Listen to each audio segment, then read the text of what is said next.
Okay, everybody, it's Corona time. LawFlip, objection, Your Honor. Turn the game upside down. LawFlip, objection, Your Honor. Turn the game upside down. Welcome, everybody. You just got a live version of our intro song. My name is Benji Smith with my partner, Louis Benowitz. He's also my guest for today. Hola, Quarantinerinos. Okay, so even before Corona, it's been a rough 2020. We lost Kobe. All sorts of craziness has happened. So it's, in all seriousness, it's been economic carnage and pain and destruction for so many friends, family, businesses, and so many of our clients are just suffering so much. And we're going to try to give you a little bit of a background on what this whole mess means for the employment arena, for employers, for employees, and we're going to try to just move the game forward and try to inform our audience of what the hell is going on and how to move through this thing. So, so let's flip the game upside down. Hopefully we flip the coronavirus upside down. Okay, so my co-host and guest, Louis Benowitz. Louis, you grew up in LA, right? Verdad, true. Okay, and then you went to high school in the San Fernando Valley. You went to Cornell. You're as close as I'm going to get to an Ivy League connection. And then you ordinarily probably would have worked at a big firm, but we graduated law school during the last Great Recession. You ended up basically doing your own firm because ordinarily you would have probably taken a job at a big firm, but the job market sucked. Jobs weren't there. We meet up in December 2018. We decided to start Smith & Benowitz, and we decided to start a firm representing employees and injury victims. And Lou, you've been representing employees your entire career. Why did you choose to represent employees? Because I like helping those less fortunate, and a really unfortunate circumstance people encounter is job loss and wage theft, and also workplace discrimination. Lou, give everybody who doesn't really understand the basics of employment law. What are some of the basics that everybody should understand? So the most basic thing is that employment is presumed to be at will, and that a worker is presumed to be an employee instead of an independent contractor. So you can fire a worker for any reason except for an illegal one. So an illegal one would be because the worker is in a protected class, or because the worker complained about illegal discrimination or illegal activity, or took protected medical leave. Those would be illegal reasons to fire them. Let's just talk about what the effect of being a independent contractor in the days of Corona has. What does it mean, the distinction between if you are an independent contractor and you get your working relationship is terminated with whoever you're working with, or you're an employee?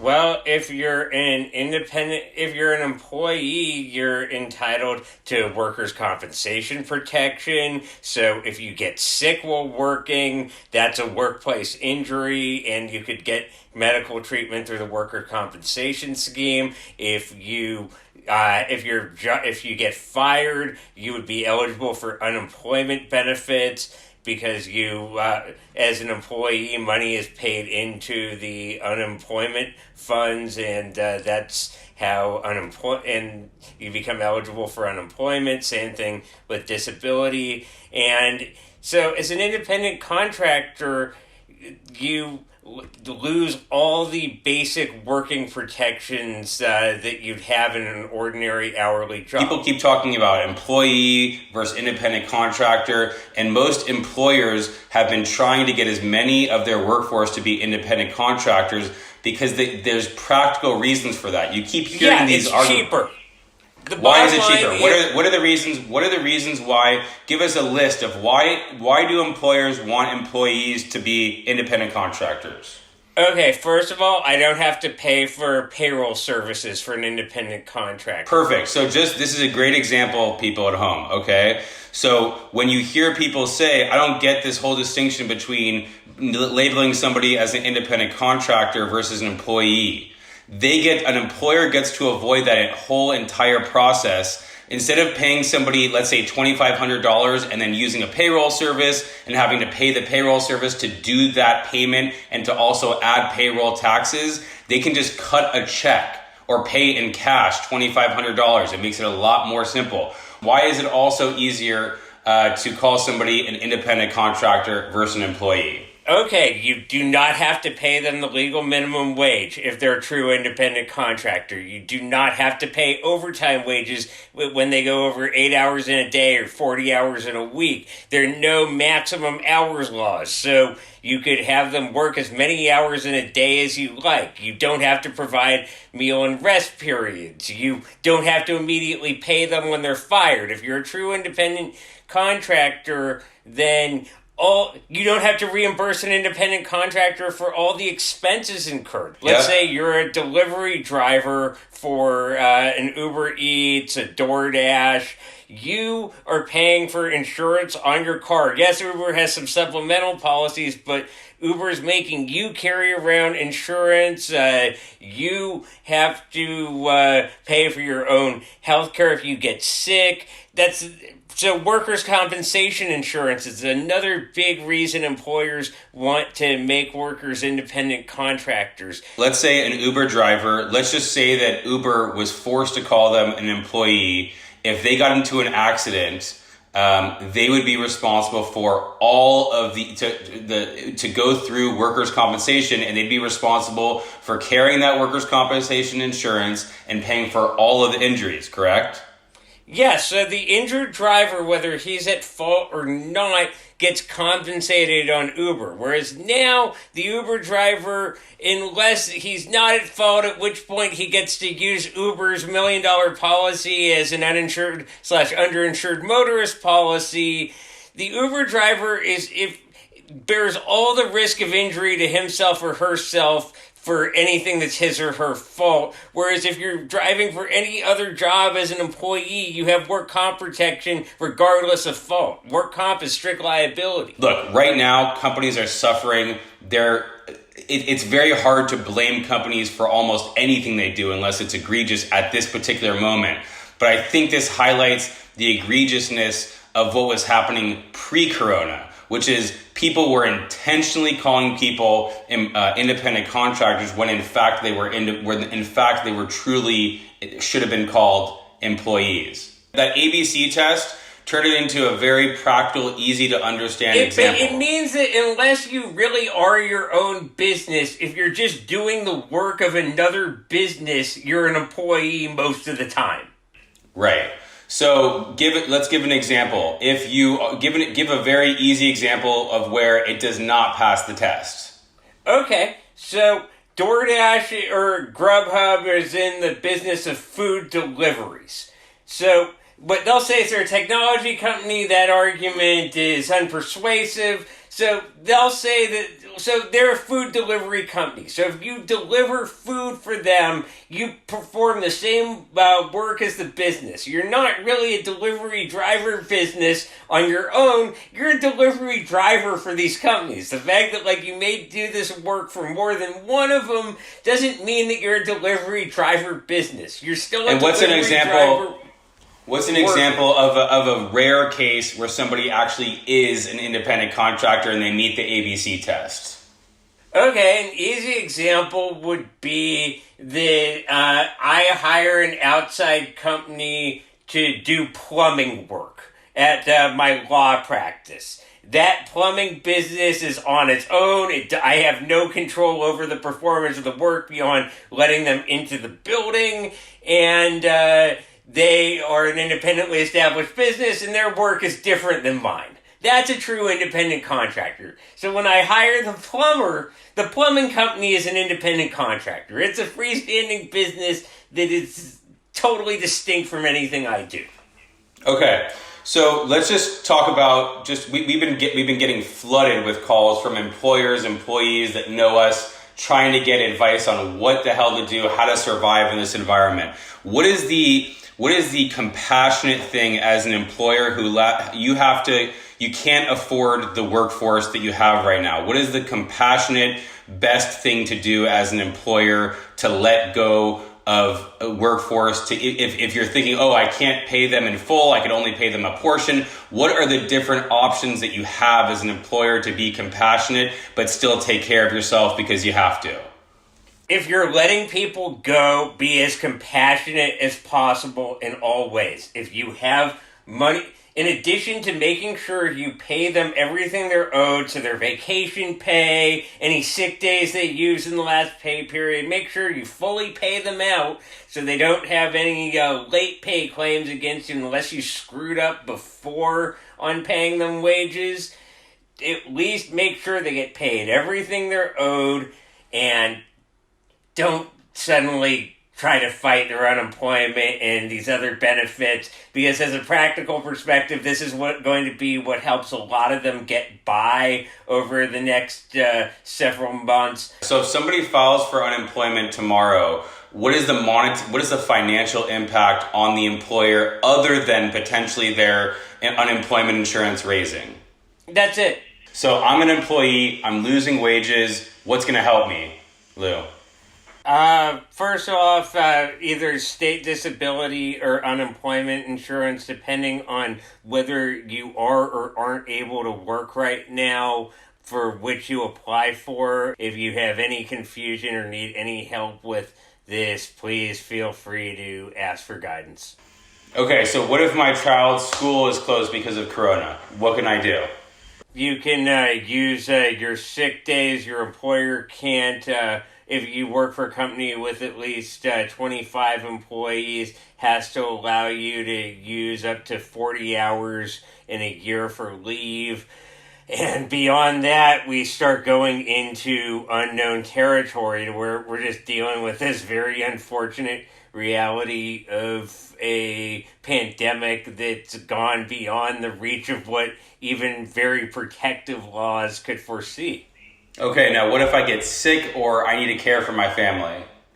Okay, so if you get sick, there's the possibility of state and local medical leave laws can all offer protection. So a lot of cities, the state of California gives you a minimum of 3 sick days. A lot of cities like Los Angeles, San Diego, San Francisco, Santa Monica give more than that. And employers can't retaliate against you for using sick leave. So if you get fired because you tried to use your sick leave, that is illegal, and you're protected from retaliation there. If you work for a larger employer, so one with at least 50 employees in a 75-mile radius, you're covered by the Family Medical Leave Act and the California Family Rights Act. What if I'm just vulnerable? Like, what if I'm vulnerable to COVID-19 and I'm just nervous about it? My employer says everybody's still got to work. We're in an essential work category, and we're still working.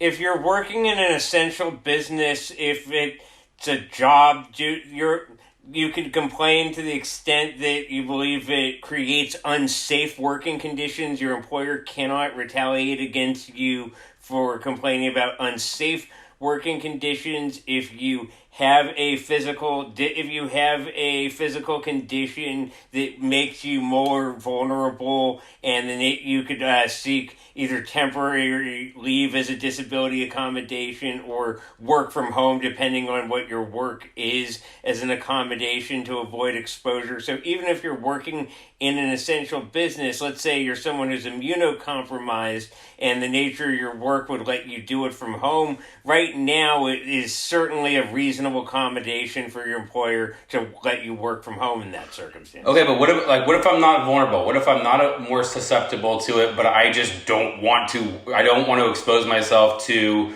potentially getting sick? once you've exhausted your sick leave, it's at will employment. So just as your employer can fire you for any reason, you could quit for any reason, but they don't have to. An employer doesn't have to accommodate your fear of infection to the extent that it's not engaged in anything that violates a statute, regulation, government order from the governor or order from the mayor or some So law. right now, if the government considers your business an essential business, such as let's just say a market or a pharmacy, if your employer says we need you working, you cannot, even if you're not more susceptible, you cannot just say I have a fear of contracting COVID-19. No, that's not protected by itself. So everyone has a fear of that. You're still an at-will employee. So if nobody had to show up to work under pain of discharge, the business couldn't operate. What is a severance agreement, and how should employees deal with severance agreements at this point? And are they required? The first thing an employee should do is an employee might as well just consult with an experienced plaintiff side employment attorney to analyze whether the employee has any claims of value that the employee is being asked to give up. So the employer is ultimately buying the release of claims with a severance agreement.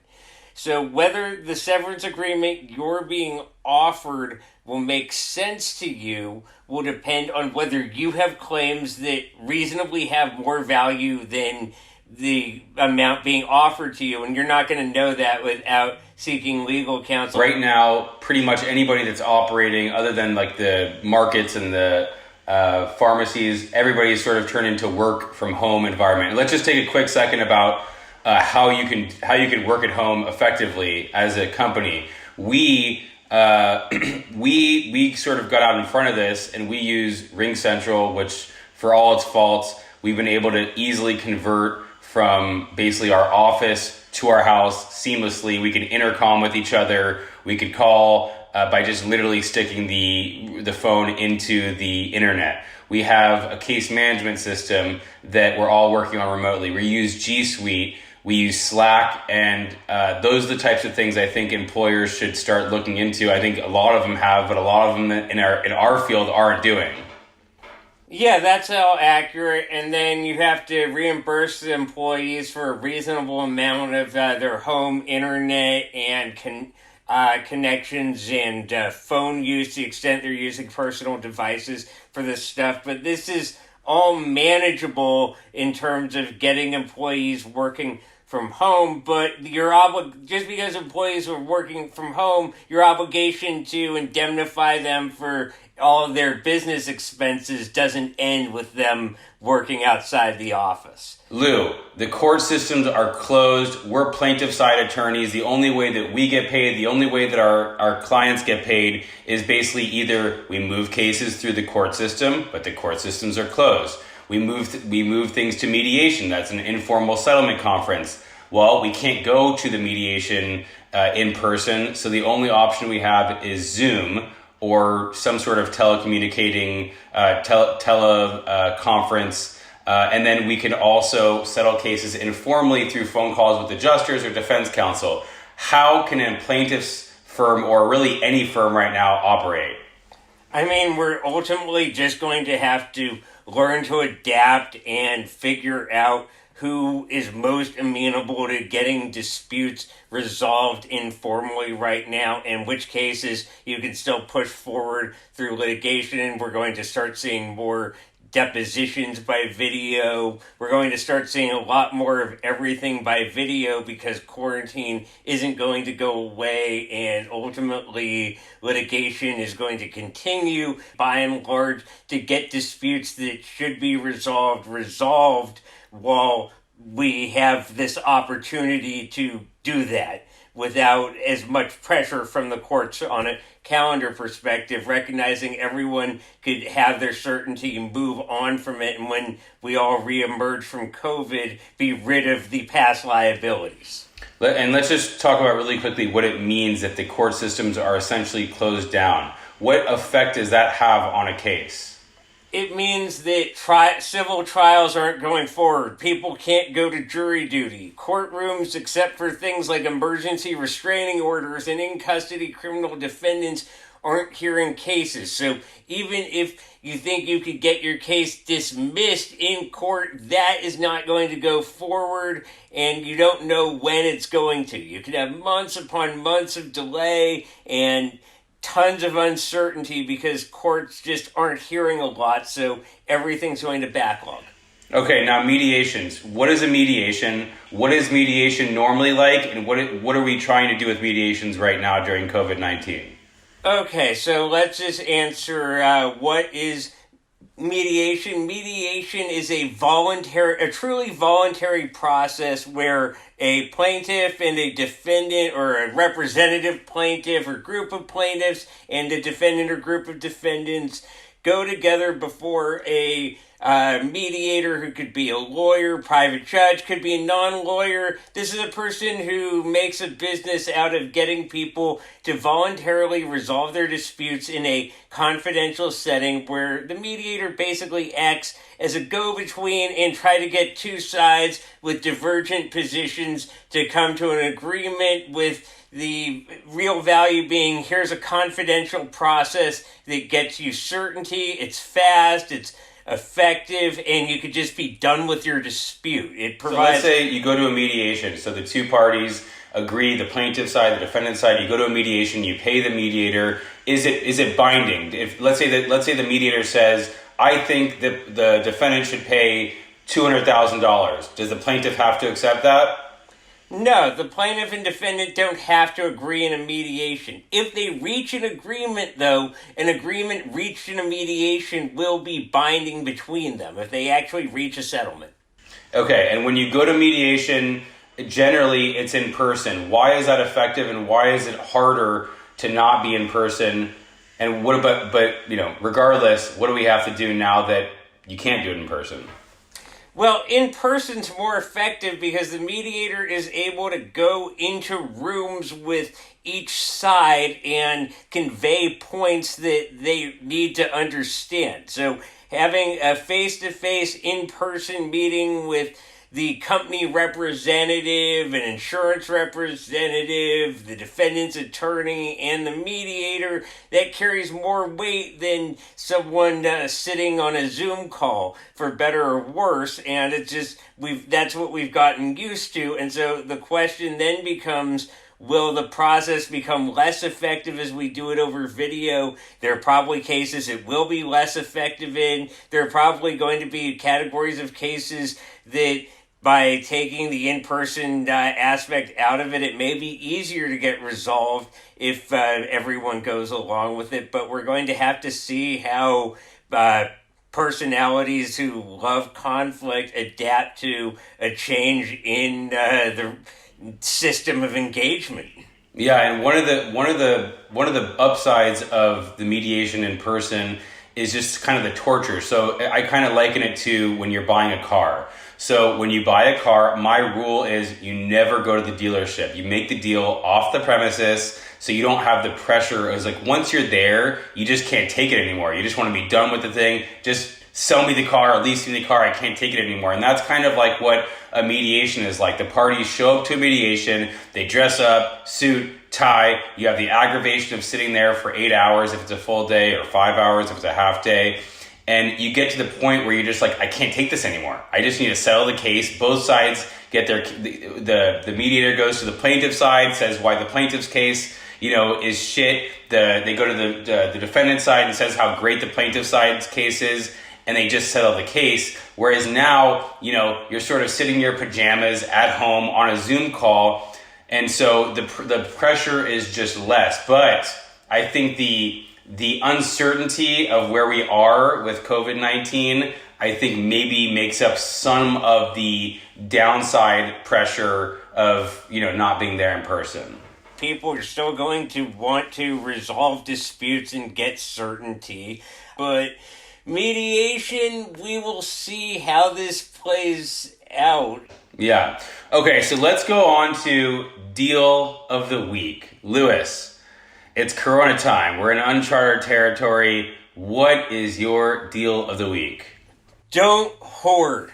I read somewhere on the internet, I know that that shouldn't be anything to consider, but if we just didn't buy, as a nation, didn't buy much for a few days and then went back to our normal shopping habits, that supply chains would largely become more in order, and that hopefully social distancing would even work because people might just swarm on the stores less. And you know what? It sounds crazy, but I'm willing to try it. Let's try not hoarding and see if we could go have some bit of normalcy in the age of COVID-19. Okay, so my deal of the week is absolutely hoard.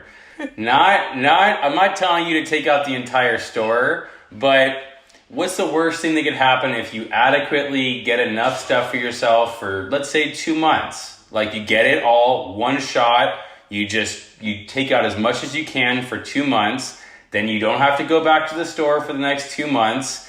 I think it's not a crazy thing. That's my deal of the week. I don't know. We're all under the craziness of COVID, so I'm sure our deals of the week are wacky and will be looked upon in years from now as, well, one of us will be right. So let's move on to legal tip of the week. Lewis, what's your legal tip of the week? If you are one of those workers who is doing something considered essential and you believe that there's anything unsafe or dangerous going on right now, complain about it. Do it in writing. We're going through this much as a society right now, and if you believe anyone's health or safety is being put at risk by what's going on at work, protect yourself, protect the people around you. And it's illegal for them to retaliate against you for doing that in California. Okay, so my legal tip of the week, we're employers, so we have tons of compassion for companies.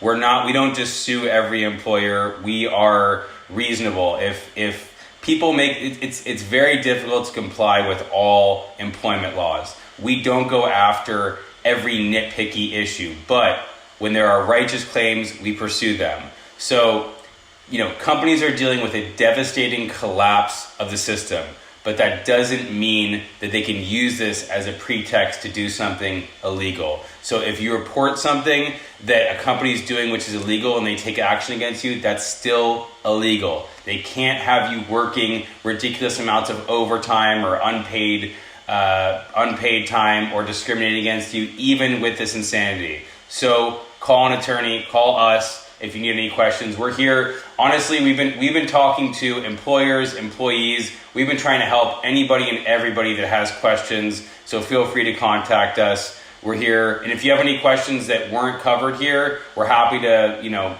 take those questions and publicize the answers to them so that more and more people can be informed. Okay, so commercial time. It's rock, paper. So Lou, you know how it's annoying when you sign up for a subscription period and it requires your credit card? It's one of the most annoying things, almost as annoying as being quarantined. Okay, well, wouldn't it be great if you never had to submit your actual number or you could block the merchant from charging you until they'd approve it? Until you've approved it. Yeah, until I've approved it, not until they've approved it. The problem is they've been deciding all along. Exactly. So with rock, paper, you create a proxy credit card on demand that's linked to your actual credit card or debit card. The merchant can only charge you when you say so, not them. And you don't have to give your actual credit card to a third party. It's that simple. Sounds pretty awesome. Okay, so no longer live in fear of free trials. Get rock, paper, join the movement. ROCKPAPR.com. Rock, paper. Okay. So, Lewis, look, it wasn't the most organized LawFlip episode. We can do better. We will do better. But we gave it our best shot remotely. And we want to thank Ariane for making himself available. Blue Crescent Media, he's the man. And Lewis, where can the people find us? They can find us at Smith Benowitz on Instagram, Facebook. They can email us at lewis@smithbenowitz.com or benjamin@smithbenowitz.com, or just find our website, www.smithbenowitz.com and www.lawflip.com. Yep, our Smith Benowitz website is revamped just in time for COVID. I don't know what that means, but it happened. And we want to thank the Horowitz agency. Seth and Shai are incredible. We really appreciate all the work they've done for us. And everybody should reach out to them if you have any marketing needs during this crazy time. So we talked about on this episode what to do as an employee, as an employer. Everybody's just got to show compassion towards everybody at this time. It's an uncharted territory. We're working the best. We're doing the best that we can. This is the time to really, stand firm, work hard, learn the things that you've been trying to, learn all this time. You now have some time to listen to that podcast, listen to that audiobook, and spend some time with your family. And we really appreciate everybody listening for these first 15 weeks. And we look forward to giving you more and more content as time goes on. You can contact us anytime. We're here for you anytime for anything. We got a lot of connections to people in the legal game and in pretty much every field. So contact us anytime. Have a great week.